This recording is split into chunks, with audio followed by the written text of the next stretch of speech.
this video what we'll be doing is taking a look at this D100 Dungeon Mapping Game, which is a boxed accessory for version 3. This book here.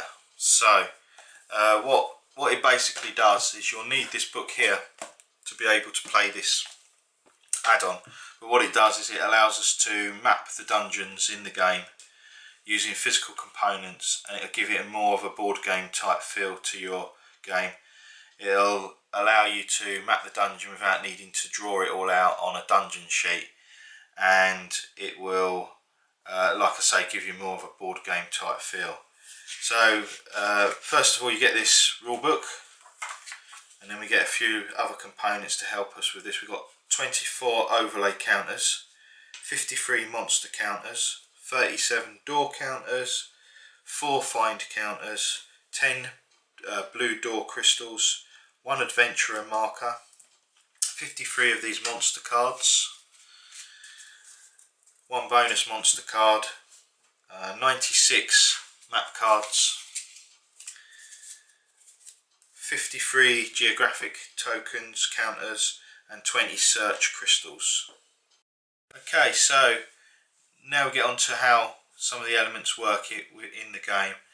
Basically what you do is when you've sorted out a quest, which you sort out in the normal way for playing the game from the rule book that you're using, what you would do is you would shuffle these cards. So you give the map cards a good shuffle, and then you would create a door pull. Now the certain number of these tokens are removed from the game prior to playing, and there's instructions on how to do that. You sort out the door pull, remove the counters that it tells you to, and then you can then begin the game. Instead of rolling on the door table, when you encounter a door now, what you do is you'll place one of these counters actually on the door, on the map card, but we'll get into that a bit later. Then you create the monster pool. Now there's the monster pool is based on the actual encounter modifier for the quests that you're performing, and there's a chart here that tells you what you do is you find your encounter modifier on the chart, and then it tells you which counters to use. So you remove all the rest of the counters from the game other than the ones it's telling you to use. So if you have for instance an encounter modifier of +0, +5 or +10, then you will use all the counters 1 to 53. But if you're using if you're playing a quest with an encounter modifier of -40, then you would just use the counters labelled 1 to 18, and these counters have all got numbers written on them. So that will create your monster pool, and then you create your geographic pool, which is all of these counters here that are supplied in the game. And then you must select which side of the monster cards you're going to be playing with, and what that means is all the monster cards are double-sided. So one side has all the monsters that are found on the encounter table from the Adventurer's Companion book, EA, encounter table EA, and that's got an icon there to tell you that it belongs to that encounter table. And then if it hasn't got an icon, it belongs to the original rulebook, and that all the monsters are found on encounter table E. So first off, you choose what type of monster table you're going to be using, whether it's table E for this side or table EA for this side, and they're all labelled with a reference number that refers to a counter that's in the encounter token pool. They're also colour coded, so all of the blue cards are undead monsters, all of the red are demon monsters, and all of the green are all the other types of monsters that are found in the game. There is a bonus monster card that's supplied with the game, and it features monsters that are found in the Adventurer's Companion, but that are not on the actual table itself. So once you've selected which side of the monster deck you're going to be using, you can place that face down, and then you just basically put all the other tokens together within easy reach, and then you're ready to start playing your quest. Okay, so when you start playing a quest, you follow the normal turn sequence that's found in the rulebook. There's a few alterations to how you will deal with mapping the game, and we'll go through some of them as we play. So first off, you would do your time track and so forth as explained in the main rulebook, and then what you will do is you turn over your card, your map card, instead of rolling on table M. Now whenever you're required to roll on table M, mapping table, you will instead draw a map card from the map deck, and in this instance we've got a red card telling us it's an encounter area and that it's got 2 door icons. So I don't know if you can quite make out them, but there's 2 door icons that tell us that now, before we do anything else, we must generate a door token on each of those icons. So we take a door token and place them on those icons, and then the next thing that we do is we need to draw a monster counter because it's a red room.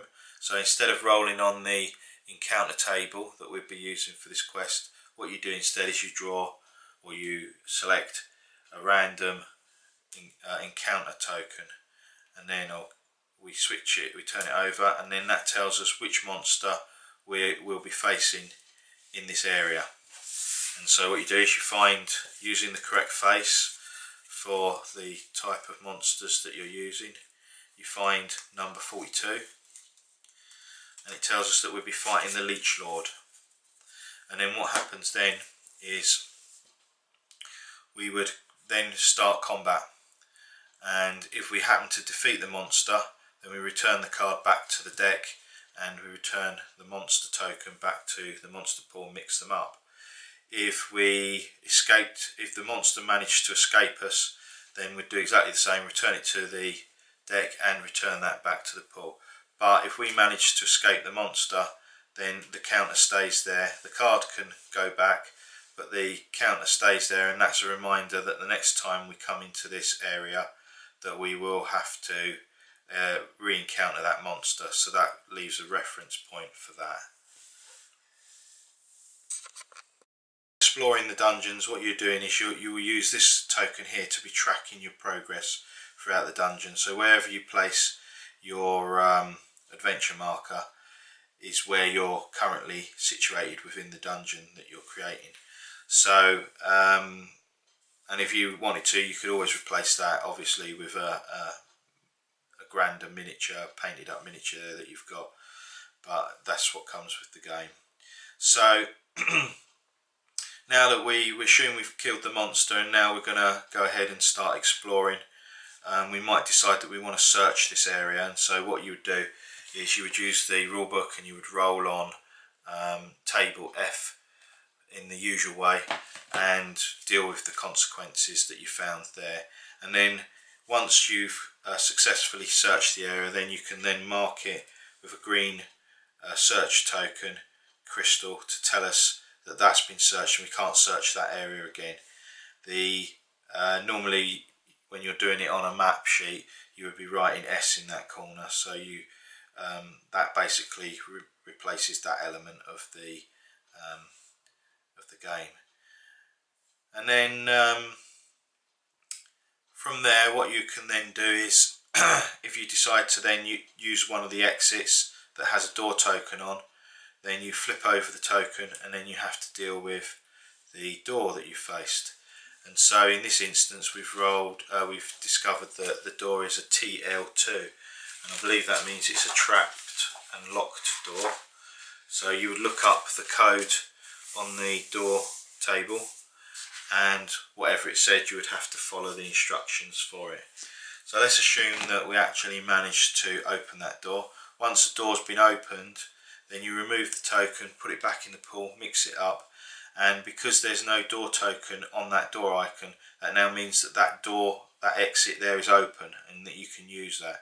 So it's important to keep these tokens on doors that are still locked or still undiscovered, as the only way that we're representing that a door is open is by removing the token from a door icon. And so now what we would do is we would draw a new map card, and what we're trying to do is we're trying to find a green one, so I can show you the green rooms and how they work.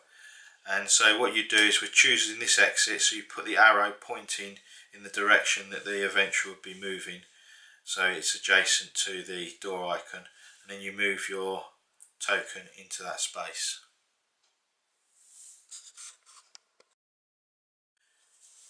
And then we look and see that there's a door icon in that situation, and so we would have to place another door token on that segment.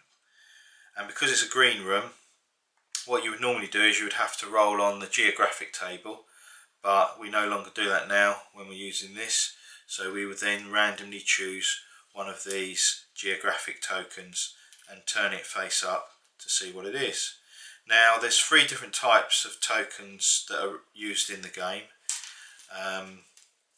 Let's see if we can find the 3 different types. So we've got one with a square icon, one with a tick icon, and one without an icon.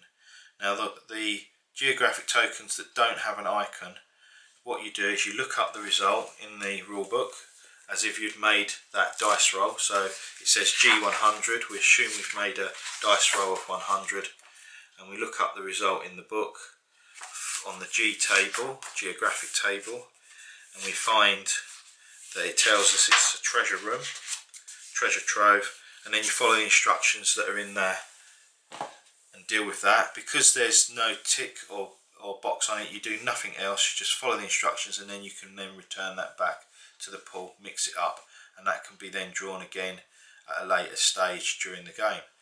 If it has a tick on it, it means that the geographic feature has something that needs to be interacted with, and when that has been interacted with, then that token gets returned back to the geographic pool.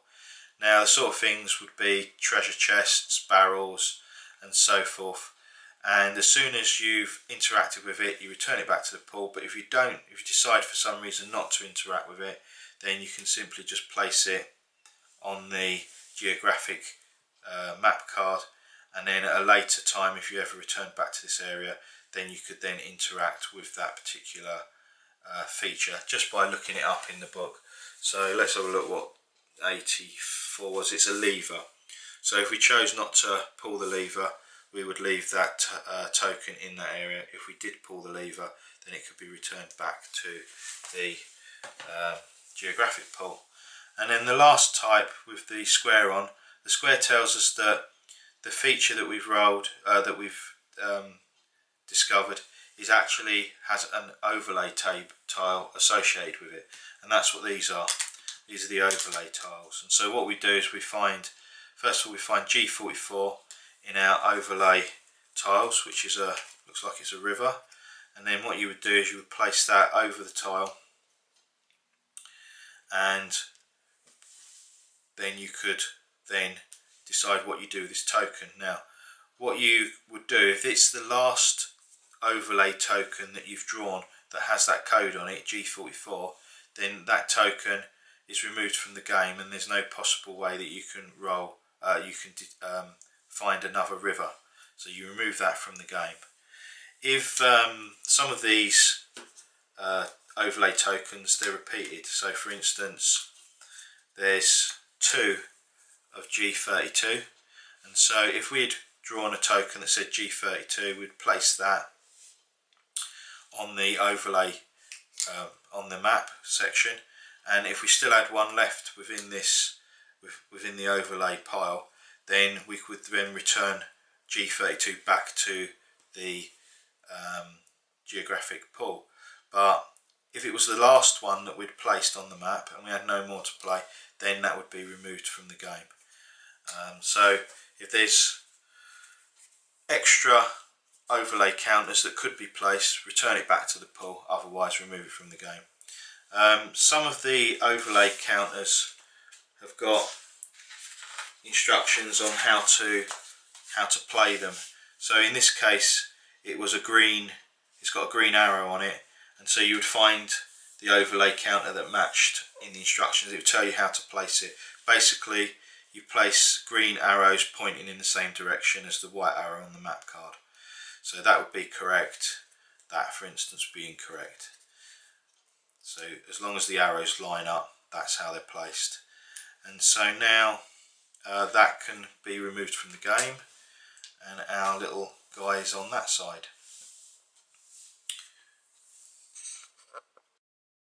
Okay, and then once we've established the geographic feature, then you can interact with it. So in that case it's G44, and you look that up on the encounter table, and it tells us it's a river, and if we wanted to cross the river to use the exit on the other side, then we would need to make a swim river test. And so once you've passed the test, then you could move your adventure marker to that side.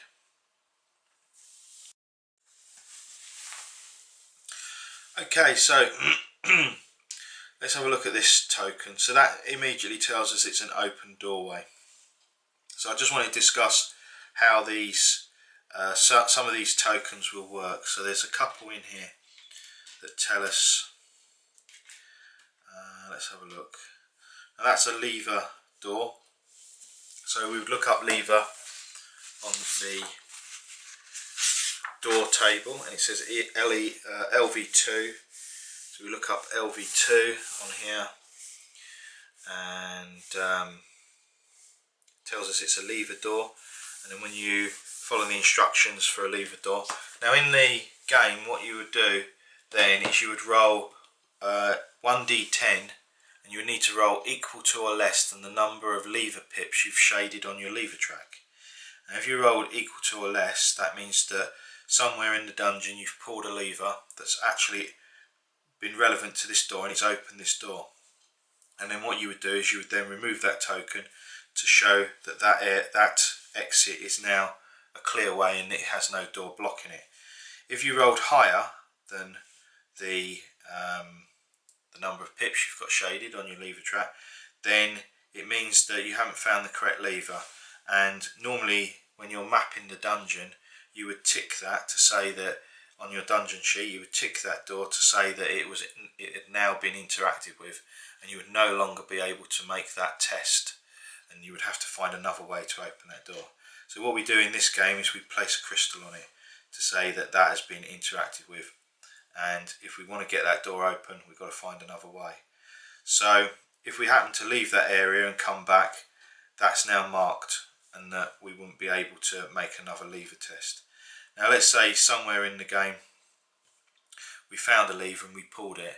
The instructions would tell us that we would need to find all the lever doors that had been tried before, that had been ticked, and we remove the tick to, in other words, to reset all the lever doors, because there's a possibility that that lever that we pulled was actually relevant to that particular door, and we happened to manage to pull the right lever to open it.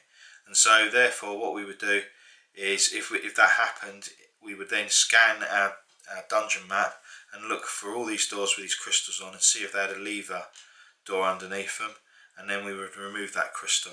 And then the next time that you would go to a lever door, you could then roll for 1d10 against your lever track. So that's kind of how levers work. It's the same principle for keys as well, works in a similar way. Okay, so there's one other aspect of the game that we could discuss, which is on the search table, on the table F find, there's two possible results that you can get that would require you to make a mark on your dungeon sheet. Well, because we're not using a dungeon sheet, we've got these tokens here to represent that. And one of them is a secret passage, and the other one is a tomb that can be interacted with.